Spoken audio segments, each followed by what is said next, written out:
सौतेली बहनें रंगापुर नाम के गांव में शालिनी नाम की एक औरत रहा करती थी। उसे दो बेटियां थी। एक का नाम था शिवानी और दूसरी का सुहानी। शिवानी जब छोटी थी तब उसकी माँ गुजर गई थी, जिसके कारण उसके पिता रघु ने दूसरी शादी कर ली। मगर उनका भी कुछ सालों में बीमारी की वजह से देहांत हो गया और इसी वजह से शिवानी के मन में उसकी माँ और बहन के प्रति प्रेम उत्पन्न नहीं हो पाया। शिवानी और सुहानी में हमेशा झगड़ा हुआ करता था। दोनों भी बहनें एक दूसरे से कभी प्यार से बात नहीं करती थी। शालिनी ये सब देख बड़ी चिंता में रहा करती थी। ऐसे ही एक दिन शिवानी सुहानी, चलो आ जाओ, खाना खा लो। हाँ माँ आई। हाँ माँ, मैं भी आई। ऐसा कहकर दोनों बेटियां वहां आ जाती है और देखती है तो उनकी माँ ने उन दोनों के लिए गाजर का हलवा बनाया था। वो देख सुहानी और शिवानी बहुत खुश हो जाती है। माँ, तुमने ये हलवा मेरे लिए बनाया है? मुझे बहुत पसंद है। मुझे पता है कि मेरी दोनों बेटियों को हलवा कितना पसंद है, इसीलिए तो मैंने तुम दोनों के लिए हलवा बनाया है। और मेरे लिए माँ? अरे हाँ बेटी, मैंने तुम्हारे लिए भी बनाया है। चलो अब जल्दी से खा लो, तुम दोनों को कॉलेज भी तो जाना है ना। जी माँ, मैं ये कटोरी ले लूँ? मुझे जल्दी पहुँचना है कॉलेज में। हाँ ले लो। और सुहानी, तुम ये वाली कटोरी ले लो। जी माँ।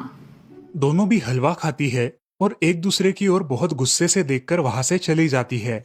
वो दोनों भी कॉलेज में एक साथ पढ़ा करती थी। फर्क सिर्फ इतना था कि शिवानी थर्ड ईयर में थी और सुहानी फर्स्ट ईयर में। उन दोनों में 2 साल का अंतर था। फिर भी दोनों में हमेशा नोकझोंक हुआ करती थी, जैसे कि वो दोनों एक दूसरे की दुश्मन हो। ऐसे ही एक दिन दीदी, मेरे कॉलेज की ट्रिप जाने वाली है। तुम्हारी भी ट्रिप जाने वाली है क्या? हाँ, मेरी भी जाने वाली है, मगर मेरा जाने का मन नहीं है। क्यों दीदी? क्योंकि वहाँ पे तुम हो। मुझे भी कोई शौक नहीं है तुम्हारे साथ आने का। मैंने ऐसे ही पूछ लिया। मैं जा रही हूँ। शिवानी और सुहानी एक दूसरे की ओर मुंह फेरकर वहां से चली जाती है। अगले दिन दोनों भी कॉलेज में जाती है। तब उनके टीचर उनसे पूछते हैं, शिवानी, तुम कॉलेज की ट्रिप में आने वाली हो? जी सर, मैं आने वाली हूँ। ठीक है, मैं तुम्हारा नाम लिखवा देता हूँ। जी सर। ऐसा बोलकर टीचर ट्रिप के लिए जाने वाले विद्यार्थियों की लिस्ट बना लेते हैं। घर आकर शिवानी और सुहानी ये बातें अपनी माँ को बताती है। सुहानी, शिवानी, तुम दोनों ट्रिप के लिए जा रही हो, मगर वहां जाके झगड़ा मत करना, नहीं तो ट्रिप पे जाने की कोई जरूरत नहीं है। नहीं माँ, हम झगड़ा नहीं करेंगे। हाँ माँ, हम झगड़ा नहीं करेंगे। तो फिर ठीक है, तुम दोनों जाओ। ये लो ट्रिप के लिए पैसे, और बाकी के ये तुम्हारे पास ही रखना। माँ, हम कल जाएंगे और 2 दिन के बाद वापस आएंगे। ठीक है, चलो अब सो जाते हैं, कल तुम दोनों को निकलना है। अब वो सब खाना खाकर सो जाती है। अगले ही दिन सुबह उठकर वो दोनों भी अपने अपने बस में बैठकर ट्रिप के लिए निकल जाती है और इधर शालिनी अपने काम में व्यस्त हो जाती है। ऐसे ही कुछ देर बाद शालिनी को शिवानी का फोन आता है। माँ, हम दोनों यहाँ ट्रिप की जगह पहुँच गए हैं। अच्छा बेटी, तुम दोनों ठीक हो ना? हाँ माँ, मैं रखती हूँ, हमें यहाँ अलग अलग स्पॉट देखने जाना है। ठीक है, और जब वक्त मिले तब फोन कर देना। हाँ माँ, अपना और सुहानी का ख्याल रखना। हाँ माँ। फोन रखने के बाद शिवानी और उसके क्लास के सारे दोस्त वहाँ की एक जगह देखने जाते हैं। सुहानी भी उसके क्लास के साथ एक दूसरी जगह देखने निकल जाती है। सारे बच्चे एक साथ घूमकर वापस आते हैं। शिवानी सुहानी को ढूंढती है, मगर सुहानी उसे कहीं दिखाई नहीं देती। इसीलिए शिवानी को बड़ी चिंता होने लगती है। अरे, ये सुहानी कहाँ रह गई? इसका तो कुछ भी पता नहीं, कहाँ ढूंढूं इसे? तभी शिवानी को सुहानी दिखाई देती है और उसके जान में जान आ जाती है। सुहानी, कहाँ गई थी तुम? मुझे कितनी चिंता लग गई थी तुम्हारी। अरे, मैं यहाँ ही थी मेरी सहेलियों के साथ। मुझे कुछ नहीं हुआ। ऐसा बोलकर सुहानी वहां से चली जाती है। दूसरे दिन सब लड़के लड़कियां जल्दी उठकर अपनी तैयारी कर लेते हैं और पहाड़ पर जाने के लिए निकलते हैं। वो सब आज थोड़ा घूमकर शाम तक निकलने वाले थे। सब विद्यार्थी एक हिल स्टेशन देखने चले जाते हैं। शाम होने तक उस पहाड़ी का मजा उठाते हैं, लेकिन सुहानी बिना किसी को बताए उस पहाड़ी के एक अनजान हिस्से में चली जाती है। वहाँ का मनमोहक दृश्य देखते देखते गलती से उसका पैर फिसल जाता है और वो वहाँ से नीचे गिर जाती है। शाम हो जाने के कारण सभी विद्यार्थी वहाँ से निकलने लगते हैं और यहाँ सुहानी एक पेड़ के सहारे उस पहाड़ी की चोटी पर लटकी रहती है। शिवानी सभी विद्यार्थियों में अपनी बहन को ढूंढती है, लेकिन वो उसे कहीं नहीं मिलती।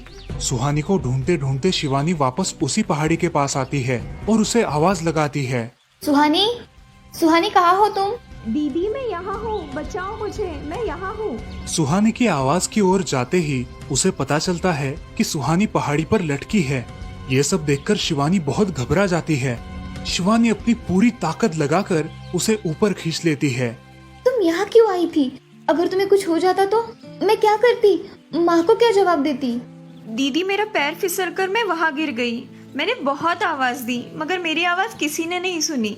तुम ढूंढती हुई आई और मुझे बचा लिया। तुम दुनिया की बेस्ट दीदी हो। हाँ सुहानी, चलो अब घर जाने के लिए देर हो जाएगी, बस निकल जाएगी। सुहानी को ऊपर खींचते वक्त शिवानी के हाथ पर बहुत सारे जख्म हो गए थे, इसलिए सुहानी अपनी ओढ़नी फाड़कर उसके हाथ पे बांध देती है और अब वो दोनों बस के पास चले जाते हैं। क्या हुआ है शिवानी, हाथ से खून बह रहा है तुम्हारे? कुछ नहीं सर, मैं वहाँ पे गिर गई थी, अब मैं ठीक हूँ। टीचर और सारे छात्र गाड़ी में बैठकर घर जाने के लिए निकलते हैं। घर आने के बाद शिवानी सारी हकीकत अपनी माँ को बताती है और वो सब सुनकर माँ दोनों को गले लगाकर रोने लगती है। तुम दोनों एक दूसरे के साथ होते हो इसीलिए मुझे कोई टेंशन नहीं रहता, मगर मेरी बच्चियों खुद का भी ख्याल रखा करो। उस दिन के बाद दोनों सौतेली बहनों ने अपने बीच की सब नोकझोंक बंद कर दी और हंसी खुशी सगी बहनों की तरह रहने लगी। दोस्तों, इस कहानी से हमें ये सीख मिलती है कि हम सबको एक दूसरे के प्रति द्वेष की भावनाएं छोड़कर प्यार से रहना चाहिए। चंदनपुर नाम के गांव में चंपा नाम की एक औरत रहती थी। पति, 2 बच्चे और एक बेटी, ऐसा उनका पूरा परिवार था। उसका पति श्रीधर पोस्ट ऑफिस में जॉब करता था। उसके कमाई से ही घर चलता था। चंपा ने अपने घर के सामने एक छोटी सी दुकान खोल के रखी थी। उससे उसे जो भी मुनाफा होता वो अपनी बेटी की शादी के लिए जमा करके रखती। ऐसे ही बहुत दिन बीत जाते हैं। अब बच्चे भी बड़े हो जाते हैं।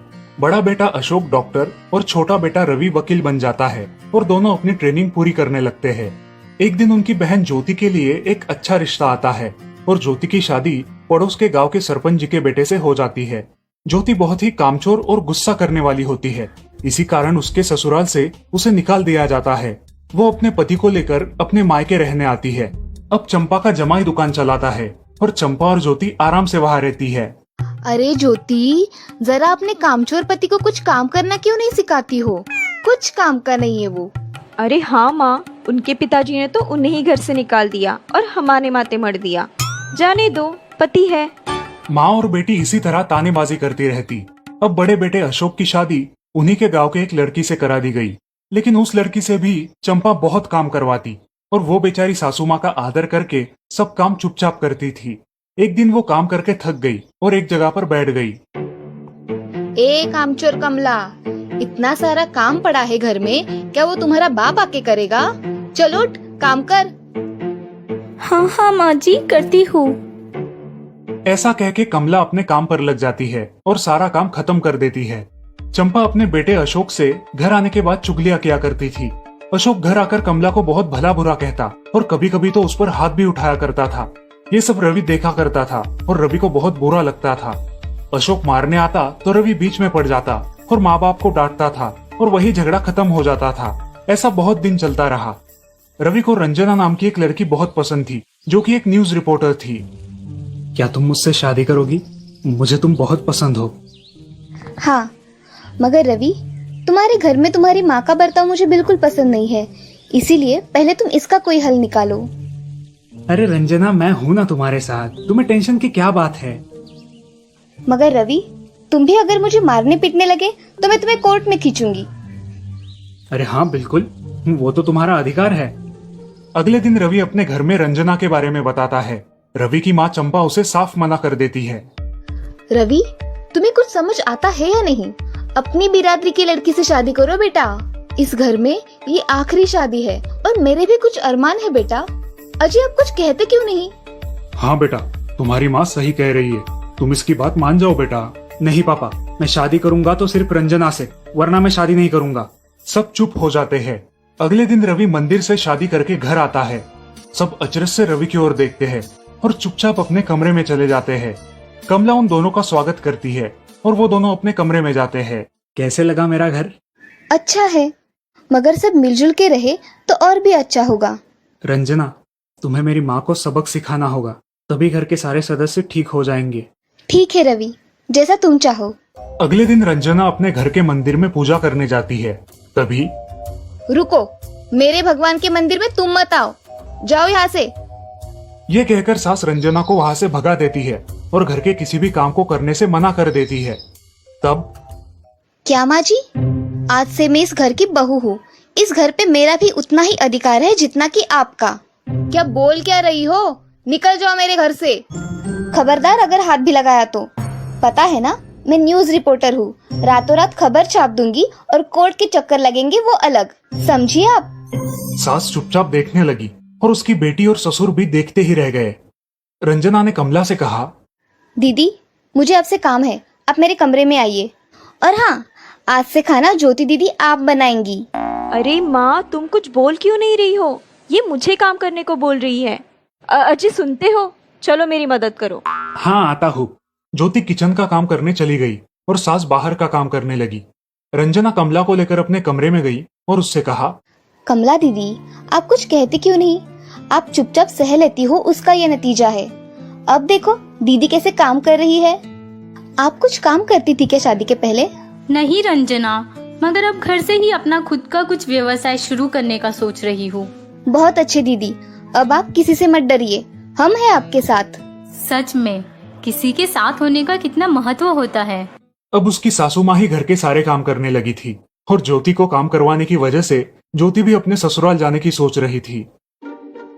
अजी, यहाँ तो काम वाली से भी ज्यादा बुरी हालत हमारी हो गई है। चलो हम हमारे घर चलते हैं, सब है हमारे यहाँ। अरे रे, आप कहाँ चली? अभी भी काम बाकी है। ज्योति का पति रंजना से धन्यवाद कहता है और ज्योति को लेकर अपने घर चला जाता है। अब सासू माँ एक दिन पूरा काम करके इतना थक जाती है कि उसके बदन में बहुत दर्द होने लगता है। तब दोनों बहू सास के पास चली आती है और एक बहू सास के पैर दबाती है तो दूसरी बहू सर दबाती है। सासू माँ उठकर रोने लगती है। मुझे माफ कर दो मेरी बेटियों, अब से कभी ये गलती नहीं होगी। सास को उसके किए पर पछतावा होता है और ये देखकर घर के सभी सदस्य बहुत खुश हो जाते हैं। रवि और रंजना भी बहुत खुश होते हैं। वाह बहू, जो आज तक नहीं हुआ वो तुमने करके दिखाया। बहू हो तो ऐसी। रंजना अपने बर्ताव के बदले माफी मांगती है और अब सब लोग खुशी खुशी रहने लगते हैं।